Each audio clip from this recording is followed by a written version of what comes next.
Yangtze River is like a pathway near our home. We're going to demolish all kinds of polluting facilities here and jointly protect the ecological environment of the Yangtze River. Starting from the snowy mountains, snow-capped mountains, we go along with the the Yangtze River. So we started from the Galatandong Mountain, and we are now in Citron Province. Citron is in the upper reach of Yangtze River, and there are over 1,000 rivers in this region. So most of these rivers belong to the system of the Yangtze River. Sichuan is therefore an important origin of a lot of rivers in the Yangtze River system, but it also has a rather fragile ecosystem. We need to do a lot in protecting the environment here in future. Jingsha River joins with Minjiang River to form the start of Yangtze River. It has a very rapid, it flows very rapidly in the upper stream. So here, when the two rivers join in Yibin, specifically at the Sanjiang口, which is the Three Rivers estuary, we start to really begin the main waterway of the Yangtze River. And let's take a close look at how can we protect the ecological environment here. This is the start of the Yangtze River at Sanjiang口, where Jingshan River joins with Minjiang River. So starting here, we have this very proud mother river of Yangtze. Yangtze River is formed by Jingsha River and Minjiang River joining together. So here we are entering into a warmer season, and we are witnessing more rapid streams of water. Sichuan is in the upper reach of Yangtze River. Over 20 years, this has been a key area in national environmental protection targeted at the Yangtze River, which is aimed at rooting out dangers from its origin that threatens ecological protection, and it strives to protect biodiversity here. 从宜宾向东南大约60多公里就到了。 60 kilometers into the southeast, starting from Yibin, we then will arrive in Zhuhai, which is literally the sea of bamboo. Here we have over 400 varieties of bamboos, and with a coverage of 90% of forest. There are other plants as well. And in the bamboo sea, we have a very beautiful landscape and scenery, as you can see, with the cascading waterfalls and the plants. In these hills, the waters will then gradually flow into the rivers. The bamboos that stand at over 10 meters in height form a very long path within the bamboos. That is the longest of its kind in China. In this region, people have focused on the unique characteristics of this region to develop the ecological system here, and Bamboo Sea is actually an important scenic spot. Going along with the river, we arrive in Hongya of Sichuan, and here we have a mountain called Wahoo Mountain.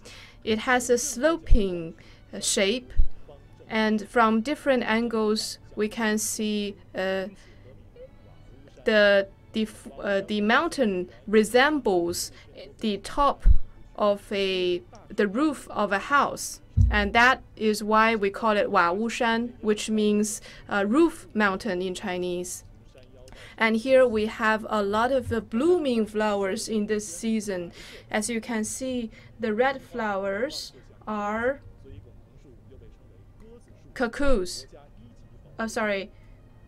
They are azalea flowers. And these kind of plants also breed a lot of biodiversity here.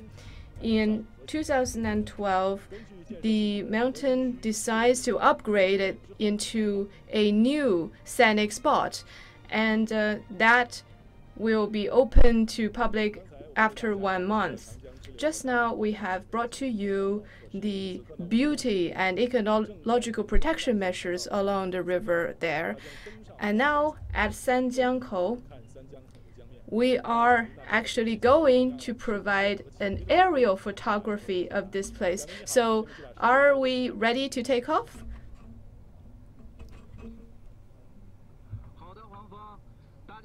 Okay.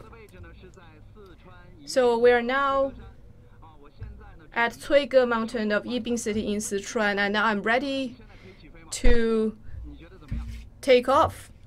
Can we take off now? Maybe just a moment. So our coach is now watching very closely the wind, because the wind is very important in terms of safety. But in a moment, we really expect to fly into the sky. And we have a micro camera that can provide real-time photos, aerial photos to Beijing, so that people can enjoy the beautiful scenery together. In front of us, you can see Sanjiangkou. In the past, it was called Hejiangmen. Hejiangmen means putting two into one. So that is suggesting that here is a place where two rivers join together to continue to flow eastward. And that is the river that we call the mother river of the Chinese nation, the Yangtze River. So can we take off now? Maybe we have to wait for another moment, so please stay patient. Actually, my heart is beating very fast. And behind me is Mr. Deng. So when he says, okay, we will start flying. And then I will fly to this cliff, very stiff cliff. And it seems very dangerous, but with this kind of a parachute glider, you can really enjoy the great show. Yibin, like many other cities near the rivers, the city is situated at the foot of the mountain, and you have a very beautiful curve of the city from the sky. Now we can start. Please, run, run, faster, faster.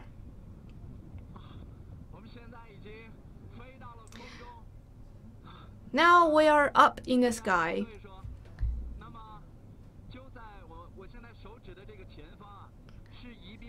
In front of me is an important place called Citron Mountain in Yibin City. It's a very important place in the city. You see it's green now, but in the past it was deforested and the trees were cut down. But with the protective measures, you can see now a very beautiful mountain.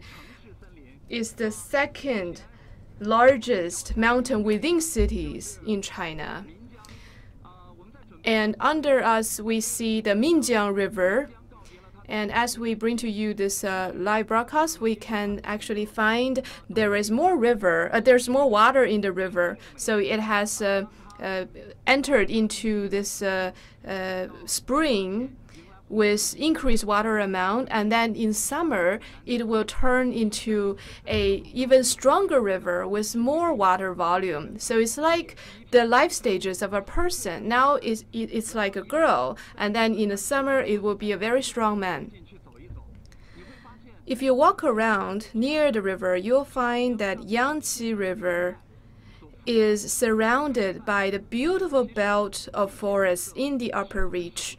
And this green is actually the most important safeguard measure for us to continue to protect the river. And we can see the water treatment plant here to improve the ecological system. The pollution discharges, industrial discharges, and life discharges have to first go to this treatment plant before they can be discharged into the Yangtze River. So we really need to draw red lines for protection of the Yangtze River. It also needs everyone's effort. Now let's make a turnaround, and then you can see this river called Minjiang River. Actually, in ancient China, it was once thought as the origin of the Yangtze River. It was only in the Ming Dynasty that people began to see Jingsha River as the origin of the Yangtze River. And it's because of this we now have a greater area of the Yangtze River. In the far distance, you can see a bit of yellowish water joining with greenish water, and that is the place where we call Sanjiang Kou. Because of increased protective measures, Jingsha River seems greener than Minjiang River. And you can now also see that there is another person or another object flying with me. That is a machine, and the machine can also have a photo of this place. This is actually like the most important characteristic of Sanjiang Kou. That is, you see this clear distinction between the two colors. But now you can see Minjiang River seems manifests a yellowish green, but in the far distance, Jingsha River is greener. So that also points the way forward. That means we want to make the water greener and greener, and as long as we can have a more beautiful upper reach of the Yangtze River, we can ensure better water quality throughout the whole Yangtze River. And now we're at the beach. This is a place where many visitors come. Many people would like to spend time here. Okay, we are here. Very beautiful. We have safely landed. So taking this opportunity, I have flied a bit around the Yangtze River, but I think I really want to have more of this experience. But because of the wind, we cannot fly too much today. But throughout this program, you will find how proud the Sichuan people are about the Yangtze River. You can also have a closer look at a beautiful scenery of Sichuan and the Yangtze River. Back to the studio. Thank you. Thank you for presenting with us this very vivid report on Sanjiang Kou. Just the day before yesterday, President Xi held a symposium in Wuhan about the ecological protection of Yangtze River and pointed out that we needed to focus on, first of all, overall plan as well as making breakthroughs. We also need to do a lot of other important things, focusing on avoiding large-scale development and coordinated development so as to aim for high-quality economic development. In Sichuan, it's not only Yibin that has seen improved ecological environment. Now we will give the microphone to Zheng Bo. So let's continue with our show. And I'm going to continue to talk about ecology. In Sichuan, if you are a visitor, you really want to take a look at the panda. And here, I am at the research center of the protection of pandas. In last year alone, 42 panda babies were born. And here you are watching one of them called Fei Fei Zai. So you see, she was living very comfortably. They were living in zoos, but the most important signal of how pandas are flaring are those that live in the wild. We have then the statistics to see how pandas are distributed. So this is a thermodynamic diagram for wild pandas in Sichuan. And the darker the color is, that means the more densely the pandas are populated. So you see mainly in the north of Sichuan. Well, you might not be able to see it very clearly with the mobile phone. So let's have a more close-up look. 2 hours ago, this is the thermodynamic diagram 2 hours ago. So in Abazhou, in Mianyang, and in Ya'an, in these three regions, the wild pandas are most densely populated. In Mianyang, because of a very important reserve, there are over 400 wild pandas. You have a lot of red dots. That means these red dots represent the places where they have been spotted over the past 5 years. This is an ultraviolet camera that have recorded pandas for over 100 times, more than the number in the past 2 decades. So how about it? Let's take a closer look. Let's look at a video. So follow me. Now we'll go into this diagram, and we're in Chongzhou of Chengdu City. This was in May 2014. Oh, he was peeing. This is very convenient. They pee in order to attract spouses and to show where is their piece of land. So you can see 2 pandas here. They are playing with each other, and the one is sitting on the stomach of the other. Are they really bullying each other? Are they really also showing love with each other? We don't know. Usually they live alone, but now you see 2 and equal in size. So that really suggests that they are perhaps twins. Very interesting, right? So now let's turn to another spot. This is Baoxing County in Yaxing. It's in June 2016. One forest worker met one panda when he was climbing the mountain, when he was driving on the mountain. Ah, he was scared. So he was talking to himself, very curious. But then he went away. He went away very quickly. But he seems to be very healthy, but just a bit shy. He went away into the forest. Now let's go to another spot. Let's see a more exciting view. This is Wenchuan, where a lot of pandas have been spotted. In 2015, in March, we see in midnight, panda goes on the street, and he has been following the pedestrian, the zebra lines. Maybe because he wants to make itself into an online celebrity. But actually, we have to say he has succeeded in doing that. So why did he go on the street in the midnight? Will he really not be tired in the next day? So you can see a lot of records of panda movements, over 100 times. Why is it?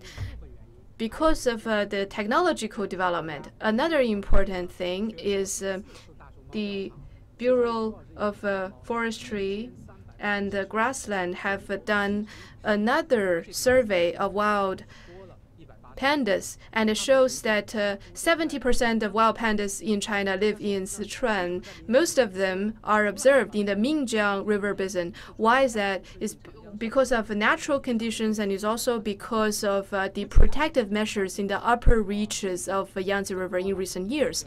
So to understand it simply, that means we have more protective regions and more habitats and more food. So that has resulted in the increase of the population of wild pandas. If you want more of the videos, we actually have collected a lot of panda images for you in less than 2 minutes.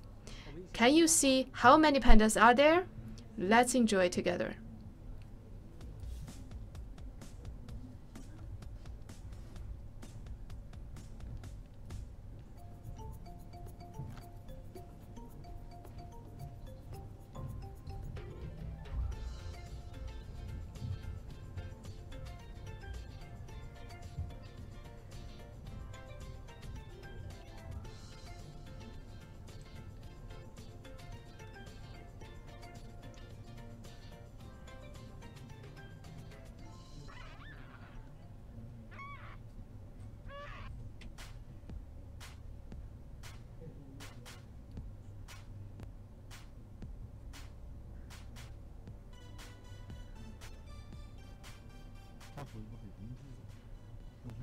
Will he attack people? Maybe I'll just sound my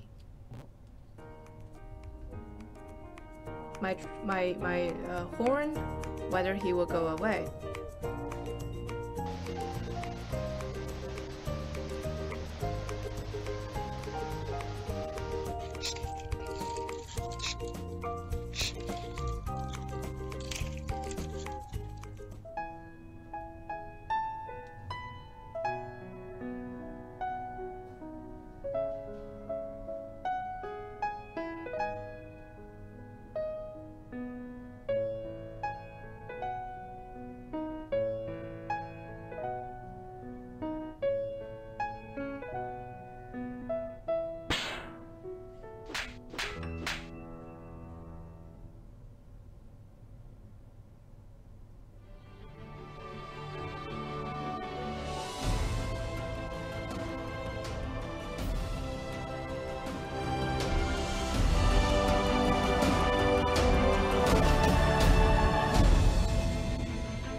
On April the 24th, President Xi inspected the ecological preservation along the river, along the Yangtze River economic belt.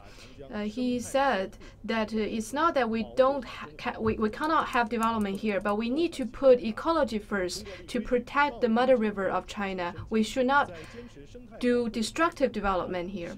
So with the ecological preservation in the center, we aim for industrial upgrading and high-quality development. A technology of a high-speed rail has caught national attention, so we will hand over to Chen Kai to tell us what is super high-speed rail. Today, high-speed rail has changed our life a lot. I am in Chengdu of Sichuan. In the past, it took me 11 hours by train to go from Chengdu to Xi'an. But with high-speed rail, this time is reduced to 3.5 hours.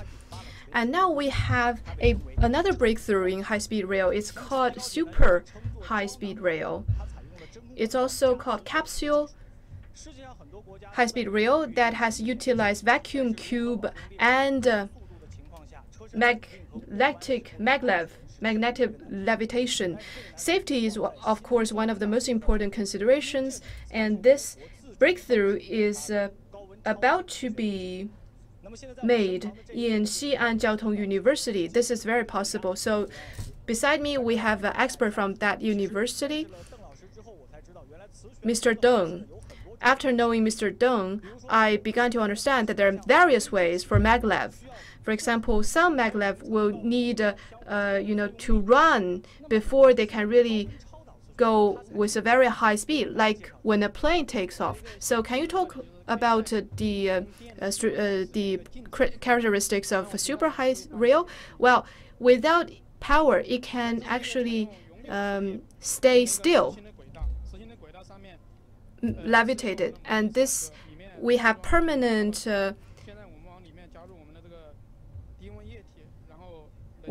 magnets here, and then we will cool the temperature.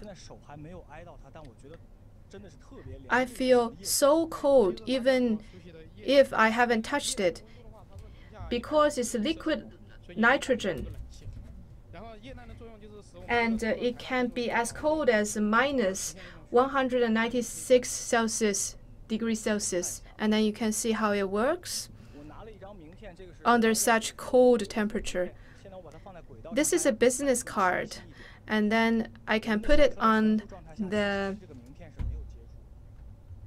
rail, and actually you can see that this car has not touched the business card because it's levitated. What other characteristics does it have? So when it's levitated, it's easier to give it a push so that it can run faster and faster. We can provide this sustained momentum. I feel that, well, this rail is like very smooth. Yes, that is one characteristic because you have very little resistance when the car is levitated. And we can give it momentum from time to time, not continuously, but from time to time, and it will save energy in that respect. This is a very unique pathway, and the car actually turns over when it is driven. So can you tell us more about it, why it doesn't fall over?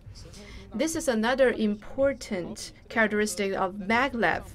The car is levitated on the pathway, and it is attracted to the pathway by an intangible force, so it will not fall over.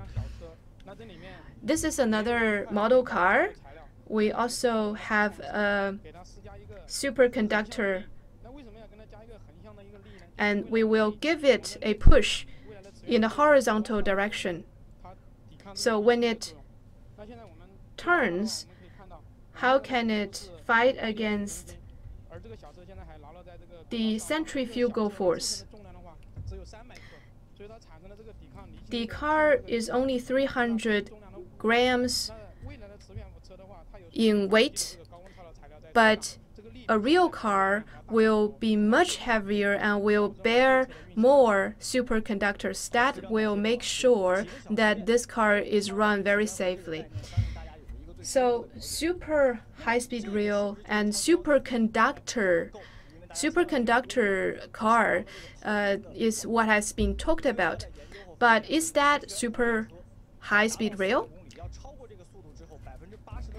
Scientists have shown that when a high-speed rail car reaches a speed of 400 kilometers per hour, most of that energy is used to fight against air resistance. So that represents a lot of waste. Now this is like a cube, and if this cube is made vacuum, then this very small push will make it go longer, will make it go faster and further. That will lead to higher speed, 1,000 kilometers per hour, and this technology is independently developed by China. 5 years ago, in the lab, as Mr. Deng told me, we only have this very small pathway, but after 5 years, we have this circus, this whole platform. So in the next 5 years, what will we have? Let's take a look at the red cube on the top, and we have a lot of workers still working on this cube or pipe, and that will be the first platform for superconductor high-speed rail. It is in this lab that we're going to make breakthroughs in the speed that high-speed rail can attain. You see, independent innovation takes a lot of efforts. There is no secret. You want to put in a lot of efforts day by day. High-speed rail is an important facility for a country, and independent innovation is actually the most important driver to turn dreams into reality. This courage that comes from within.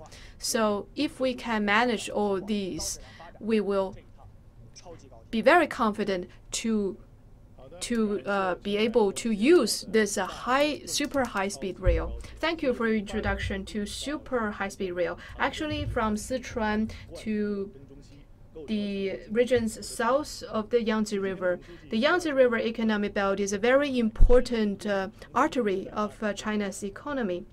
And in a symposium of President Xi Jinping in Wuhan, he said that we need to put in the first place of Yangtze River economic environmental protection.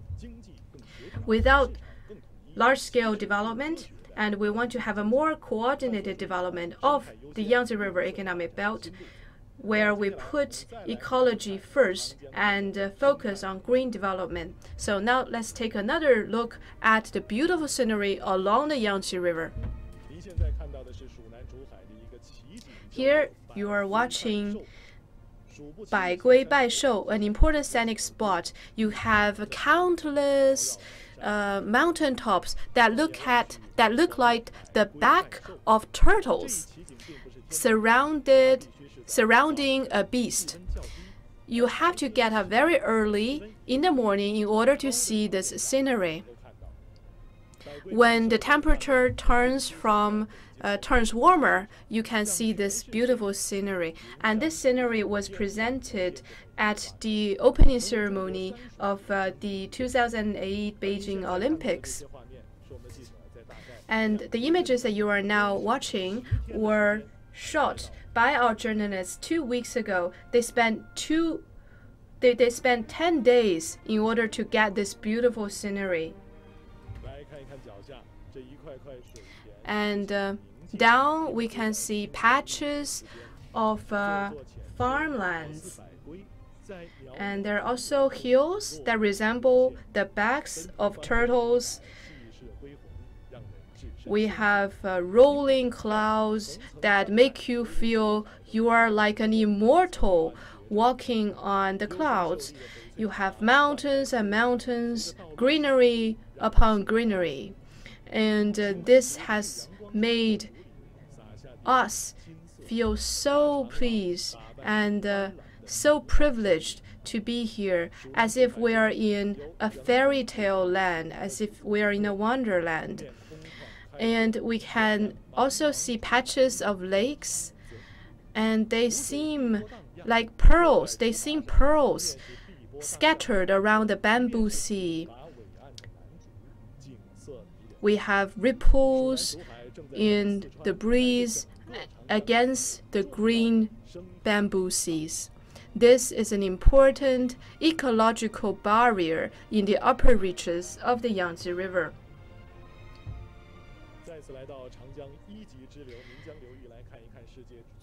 Again, we're at the Minjiang River and at the Wahoo Mountain, or the rooftop mountain.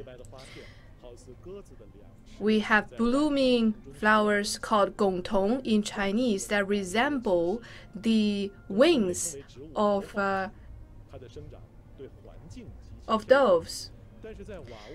These plants are very particular about the natural environment they grow in. They have very high demand for natural conditions. But here you have over 300,000 gongtong living here, and we also have other flowers like the red ones.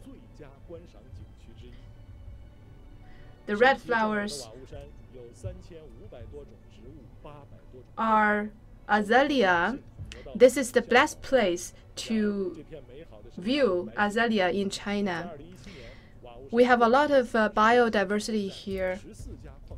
In 2013, the Wahoo Mountain shut down a lot of polluting enterprises and also assigned special funds to do ecological protection. And tomorrow, we are going to go to Yangtze River along with our journey of the Yangtze River. In tomorrow's show, we will use, for the first time, helicopters to bring you a live broadcast to green development paths along the Yangtze River.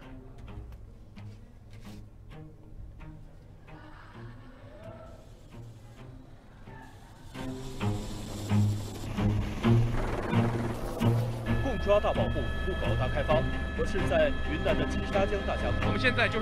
am at the Jinshajiang, the Jinsha River, and I'm at the Chishui River.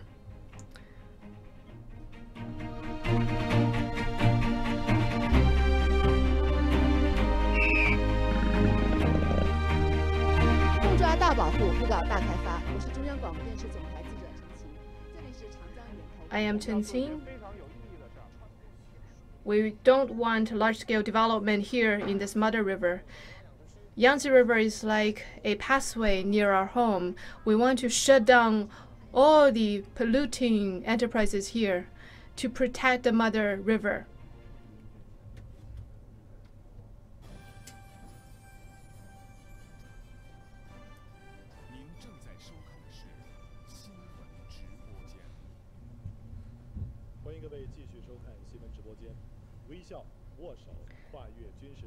Smiles, handshakes,